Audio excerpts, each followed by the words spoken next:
ये देखिए, इस समंदर का क्या नाम है? बालाकोट नहर। तुमने क्या किया? बालाकोट नहर, शायद ये बालाकोट नहर है। और हो सकता है, क्योंकि मुझे आइडिया नहीं है, मैं गलत इन्फॉर्मेशन नहीं दूंगी। अगर इसमें कोई गलती तो करेक्शन कर दूंगी। ये देखिए, ये बालाकोट वो है, नहर है और इसके करीब ही है। ये देखिए, सच में आपका दिल खुश हो जाएगा। यहाँ पर बोला जा नहीं रहा मुझसे, लेकिन मैं अपने दोस्त जो मुझे बार बार रिक्वेस्ट कर रहे हैं वीडियो लोड करें, कहाँ हैं आप, क्या कर रहे हैं आप और कैसा व्यूज़ है, ये देखें।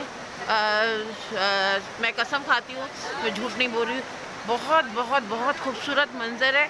यानी कि वो एक ख्वाब जो हम देखते थे और अब हकीकत में ऐसा इस जगह पर हम खड़े। तो बस, अल्लाह हाफिज़।